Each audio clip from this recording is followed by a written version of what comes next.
कल्पना कर, तू रोज सकाळी एका बाथरूममध्ये आंघोळ करतेस. तीच फरची, तोच कोपरा, तोच आरसा आणि त्याच फरचीखाली तुझ्याच नवऱ्याचं प्रेत पुरलेलं आहे. किती? 45 दिवस. 45 दिवस ती एक रोज त्याच जागेवरून चालत होती. शेजाऱ्यांसमोर रडत होती, नवरा हरवलाय म्हणत होती आणि आतल्या आत सत्य दाबत होती. नमस्कार, ही स्टोरी आहे रुबी शर्माची. आग्रा शहर, सिकंदरा भाग, रेणुकाधाम कॉलनी. इथे राहायचं एक साधं कुटुंब. सुरेंद्र शर्मा, 44 वर्षाचा, मूळचा भरतपूरचा माणूस. बायको रुबी शर्मा, सासू कमला आणि 2 मुली. घर चालायचं ते फक्त वडिलांच्या पेन्शनवर, तीही भावांमध्ये वाटलेली होती. सुरेंद्रला कामधंदा नव्हताच, फक्त होतं दारूचं व्यसन. रोजचं भांडण, मारहाण हेच त्या घरचं रुटीन होतं.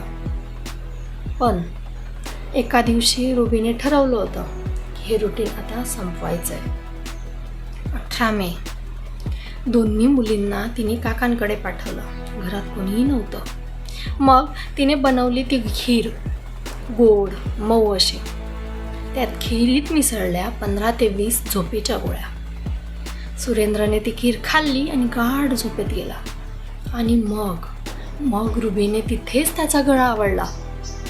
आता कल्पना करा, एक बाई एकटी रात्रीच्या अंधारात नवऱ्याचं प्रेत फरफटत बाथरूमपर्यंत नेते. त्यावेळी बाथरूमला फरशी नव्हती, तर होती ती माती.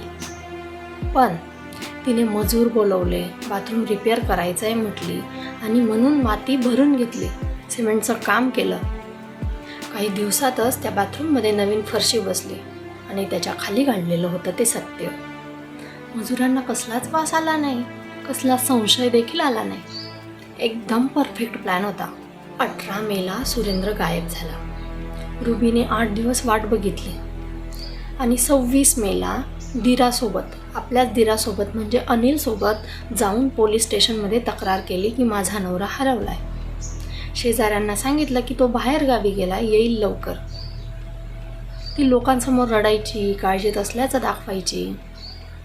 पण शेजारी गौरव दीक्षित म्हणतो की तिची उत्तरं दरवेळी काय बदलत होती. त्यावरूनच इथे एक चूक देखील झाली. सुरेंद्रचा भाऊ अनिल रिक्षा चालवणारा माणूस. त्याच्या लक्षात आलं की वडिलांच्या पेन्शनच्या ATMमधून अजूनही पैसे काढले जात आहे. सुरेंद्र तर गायब आहे, मग पैसे कोण काढत आहे? अनिलने जरा डोकं लावलं आणि पोलिसांकडे आपल्या मनातली शंका बोलून दाखवली.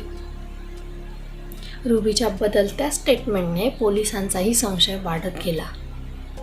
3 जुलैला पोलीस पडताळणीसाठी घरात पोहोचले आणि रुबी त्यांच्या प्रश्न उत्तरातच घाबरली.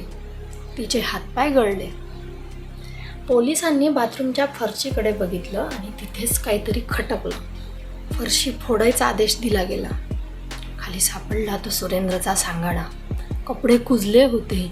एक रुद्राक्षाची माळ, हातात कडा तेवढा शाबूत होता. कुटुंबाने ते ओळखलं की हा सुरेंद्रच होता. चौकशीत रुबीने आधी सांगितलं की त्यांनी झोपेच्या गोळ्या घेतल्या होत्या. मग म्हणाली की त्याने गळफास घेतला आणि शेवटी सगळं तुटलं. तिने स्वतःहून कबूल केलं की तिनेच त्याला मारलं आणि बाथरूममध्ये देखील काढलं.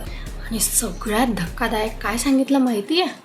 म्हणाली मी क्राईम पेट्रोल बघते, दृश्यम पिक्चर बघितला, त्यातून या सगळ्या आयडिया घेतल्या. पण पोलिसांना अजूनही एक गोष्ट खटकते. एका बाईने एकटीने एवढं मोठं प्रेत उचलून बाथरूममध्ये पूर्ण, वरून सिमेंटचं काम करणं हे शक्य नाही आहे. हे एकटीचं काम वाटत नाही आणि म्हणून आजही तपास सुरू आहे. आणखी कोणी मदत केली आहे का हे बघितलं जात आहे. फॉरेन्सिक रिपोर्ट अजूनही यायचा आहे आणि खरं कारण पूर्णपणे अजूनही स्पष्ट व्हायचं आहे. 45 दिवस एक स्त्री रोज त्याच घरात राहिली, त्याच बाथरूमचा दरवाजा उघडायची, आतल्या आत सत्य दाबून ठेवायची. तुम्हाला काय वाटतं, खरंच ही एकटीची योजना होती की अजून कोणी होतं यात? कमेंटमध्ये नक्की सांगा. धन्यवाद.